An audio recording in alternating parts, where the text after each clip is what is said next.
Okay, that's as far as we're gonna backfill for right now. Actually, you know what? I can backfill that a little bit more, but I think the next thing on the agenda is running the tape on this section. From yesterday's video, today's Wednesday. Yesterday's video, we dragged all the conduit in and backfilled up to about a foot from the surface. Oh my god, that rain last night, my shoes are getting plugged with muck. But yeah, so we leave about a foot and then we'll run all the tape out and then cover this up. Zach's going to use the skid steer and just push it in on this. That'll be the fastest way. We got easy access to it. So as you can see, this is where we had the vault, but then after I questioned Green Mountain Power as to why the heck we need one here when all these wires are just going straight by, didn't make a lot of sense to us. So yeah, so they ended up double checking the design and changed it, and you can see how we have the high voltage line gets separated, needs about a foot from the other communication lines. So that's why we have the black cable and conduit by itself.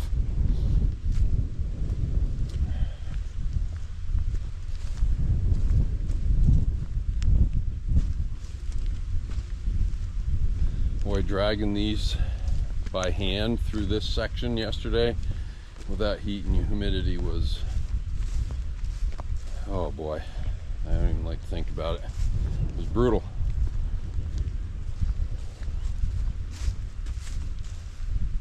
And you can see what kind of digging we're up against here. This is what we're digging out from these lines.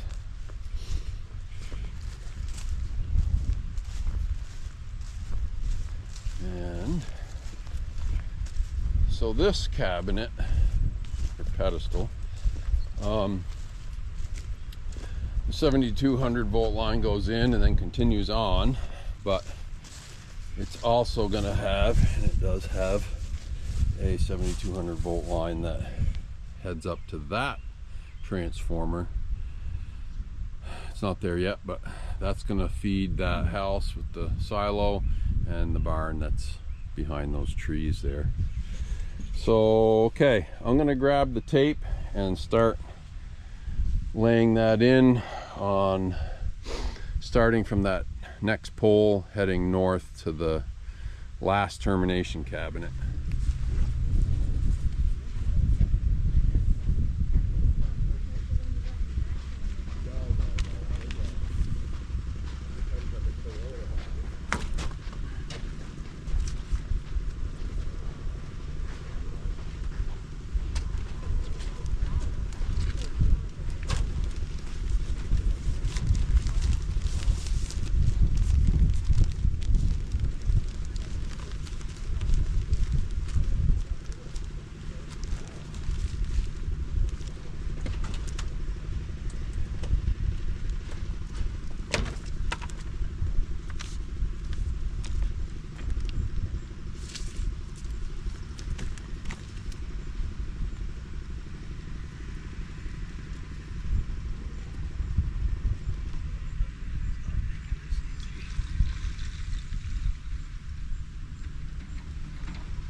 red wide one that we got from Green Mountain Power says caution, electric line buried below, but it's plastic. So we run this magnetic tape that the underground locators can find much easier. And it just says caution, electric line below. The other one, which I need to grab from Zach, says caution, fiber cable below. Okay, we've got the 3 marker tapes down. They're secured at this end. That's where they're going to terminate. And they go all the way to that next pole up there. The next section hasn't been backfilled to this depth yet, so that's next on the agenda. I'm going to go down on that end and start backfilling, and Zach's going to come on this end. I think I already mentioned this, but with a skid steer and push this over the top of the tape. Okay, so we're back on the power trenches, and what I'm doing now is I've got the Harley rake on the tractor. I have it angled to windrow all the rocks and debris and stuff off the grass here on the left side, and slowly windrow it down into the ditch. And once we get all that over the ditch where it's been compacted with the big machine, we tracked over it to pack it in. So once we get all this into that ditch, we'll smooth everything out. Looks like I missed a few rocks here and there, which there's no way we're going to get all of them. Maybe take a second pass on some of this over here. But that's the goal, is to get all this debris pushed down and back off the grass so the grass can come up. This way we won't have to reseed the whole area. So let's get this rolling again.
Side of this ditch is right about where the windrow is on this side, so I'm just making passes right over the top here. You can see there's almost no rocks left on this side because I've been raking pretty much the same stripe over and over.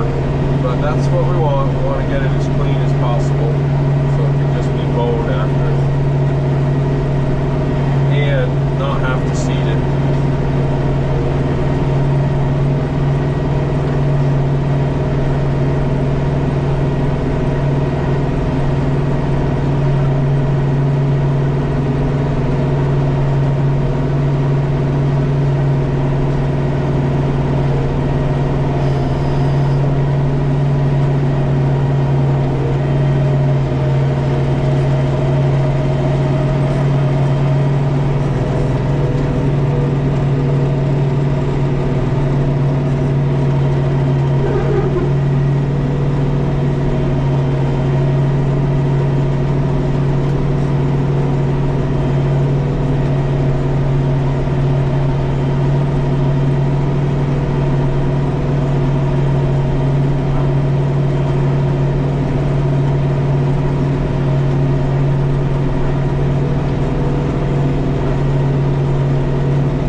link length now to get it so that it can pivot nice and free. There's a slot back there for that.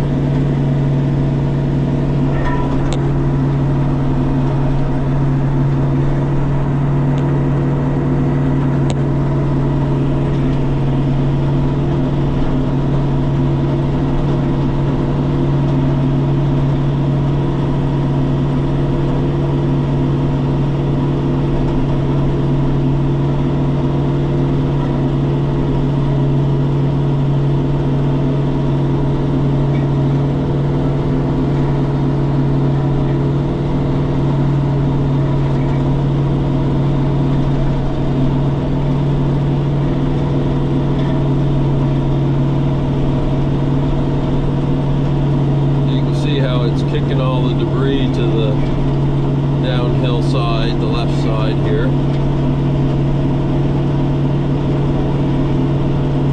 I mentioned in another video about this Harley rake that I like so much is the spiral pattern of the teeth on that drum. They have a natural tendency of moving the material right to left.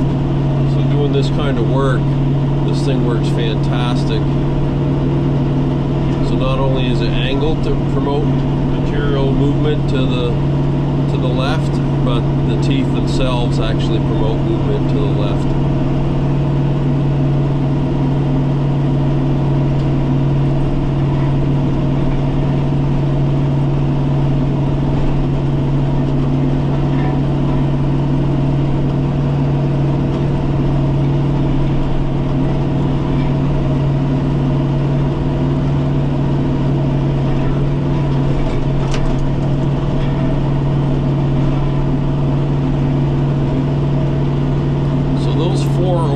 Conduits right there.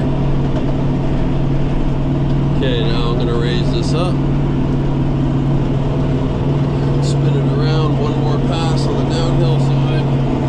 So those orange conduits are for communications, and it's pretty sketchy.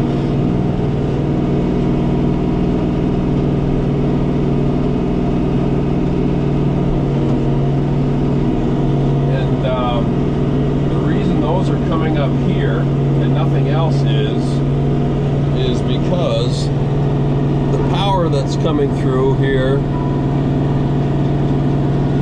is still the primary, what they call the primary power, which is 7,200 volts. So it didn't need to come to the surface here where this pole used to be. Well, you can see the poles on the right there still, but we're bypassing it. So the main 7,200 volt line just continues right past here and up to the pole up near where Zach is. But the communication lines can only run a certain distance before they require amplification. So we had to resurface those here, and they'll be putting an amplifier in there to boost the signal back up, and then it'll continue on to the next pole, because nothing's going up the hill off this. That's purely a pass-through, but because of the amplification we needed to come to the surface with both of those.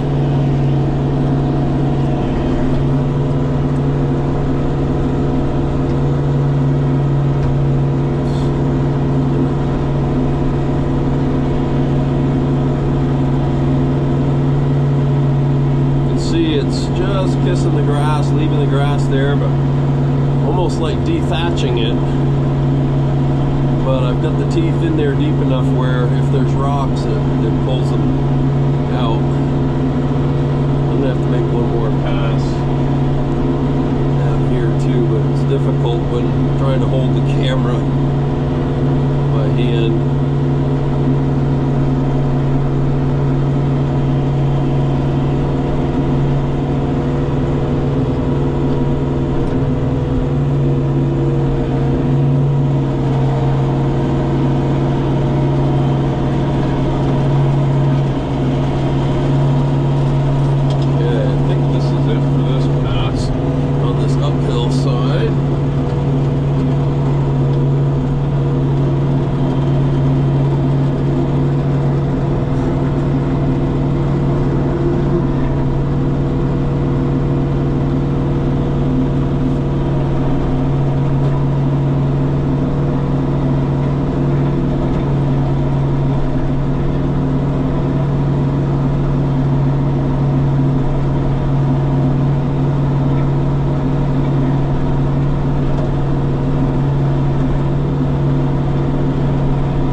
throw it over the ditch. I'm just gonna track it in, track that windrow in a couple passes with the tractor to get it packed down good.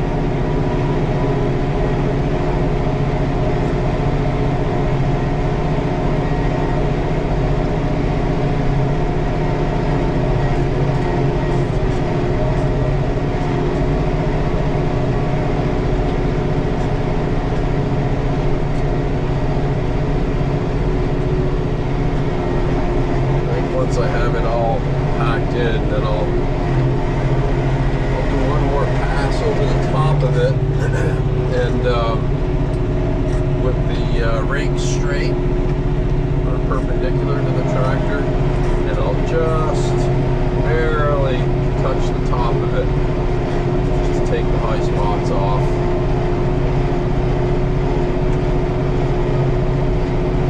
But it's packing down pretty good.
Over the weekend doing several mowing jobs. I haven't posted anything yet on that on the channel. I did do a Facebook post with some pictures. One of the customers, I did 3 mowing jobs. One of the customers is neighbors with the second of the 3, and they have an Airbnb there. And the people that they had staying there, when I was done mowing both properties, they sent their drone up and took some video of from up above, and looked pretty nice. I'll probably share. Actually, it wasn't video. It was a picture they took with their drone, but I'll try and get that into the mowing video when I have a chance to put that one up, which will be this week. This week is actually my wife's and my vacation week. She's at camp right now, but I'm going to work today and tomorrow because Zach really needed me and needed my help to get this finished, so that's what we're doing.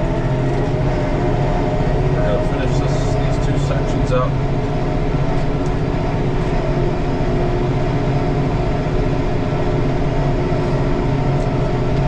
And then I'm going to be taking Wednesday off. Today's Monday. I'm going to take Wednesday off. My birthday is on Thursday. I'm going to take that off. Some families coming down here to camp. We're gonna have a nice big ribeye steak barbecue, corn on the cob, potato salad. It's gonna be a big feast. And then Friday, we're going to have to get ready because my big birthday party, which is my annual summer event down here at camp, we've got a big party planned. There's going to be about 50 to 60 people here. So we'll be making our Costco run and getting all our supplies for that. One of my other neighbors down here. He's catering in for us, which he always does, and always does a fantastic job. And the price is great. All I do is pay for the food. And then above and beyond that, I usually give him a few $100s, but he doesn't keep it. He donates that to a local charity. So it all works out good in the end.